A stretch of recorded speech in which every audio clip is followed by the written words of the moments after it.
Hi to all. நேற்று evening எடுத்திருந்த vlog தான். தைப்பூசத்துக்காக கொஞ்சம் க்ளீனிங் பண்ணிகிட்டு இருந்தேன். தம்பியும் ஸ்நாக்ஸ் கேட்டிருந்தான். ஸோ அதுக்காக கோதுமை மாவில் போண்டா செய்யலாம் அப்படின்னு தான் செஞ்சிட்ருந்தேன். இதில் நம்ம வெஜிடபிள்ஸ்லாம் போட்டு எல்லாமே செய்யலாம். ஆனால் வந்து பசங்க சாப்பிட மாட்டாங்க. வெறும் ஆனியன் மட்டும் தான் போட்டு செஞ்சுருந்தேன். இது நேற்று செஞ்ச ஃபுல்லாக கொஞ்சம் பேலன்ஸ் இருந்துச்சு. அது சரி நைட்டுக்கு அப்படியே கொஞ்சம் வச்சு சாப்பிட்லான்ட்டு வச்சுருந்தோம். இது வடை மாவு வாழைப்பூ வடை செய்யலான்ட்டு அரைச்சி வச்சுருந்தேன். பட் டைமிங் மிஸ் ஆச்சு, செய்ய முடியல, டைம் இல்லை. ஸோ அதனால் வந்து வடைகறி செய்யலாம் அப்படின்ட்டு. வடைகறிக்கு வந்து இந்த மாதிரி மாவு வந்து வேக வச்சிடணும்.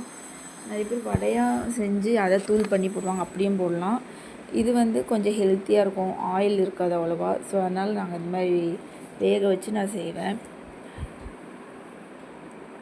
நல்லா இட்லி மாதிரி நல்லா வேக வச்சிடணும்.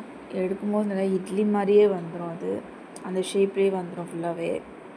இந்த மாதிரி இட்லி மாதிரி வந்ததுக்கப்புறம் நம்ம அதை வந்து தூள் பண்ணி வச்சுக்கணும். ஏன்னா கொஞ்சம் நம்ம கையில் அப்படி அப்படியே போட்டோம்னா கொஞ்சம் பாலாக ஆன மாதிரி இருக்கும். ஸோ நம்ம நல்லா கையில் தூள் பண்ணிக்கணும். அதை ஆஸ் யூஷுவல் எப்பவும் போல் கொஞ்சம் ஆயில் போட்டுட்டு சோம்பு, பட்டை இதெல்லாம் போட்டு கொஞ்சம் பொரிஞ்சு வரும்போது பச்சை மிளகா, இஞ்சி, ஆனியன் எல்லாத்தையும் போட்டு கொஞ்சம் நல்லா வதக்கிடணும்.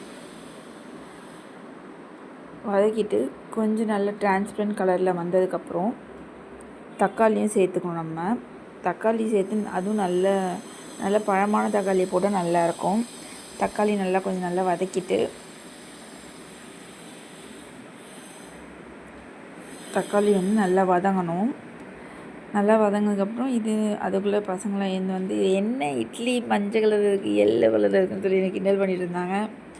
அப்புறம் அதில் கொஞ்சோண்டு வாட்டர் விட்டு நம்ம எப்போ தக்காளி தூள் செய்கிற மாதிரி அது வந்ததுக்கப்புறம் அந்த தூளையும் அது உள்ளே போட்டு நல்லா கிண்டி விடணும். கொஞ்சம் கரம் மசாலா போட்டால் கொஞ்சம் நல்லா டேஸ்ட்டாக இருக்கும். ஆமாம், இதுக்கு வந்து நம்ம இட்லி, தோசை, பூரி கூட செஞ்சு சாப்பிடுவாங்க, சூப்பராக இருக்கும்.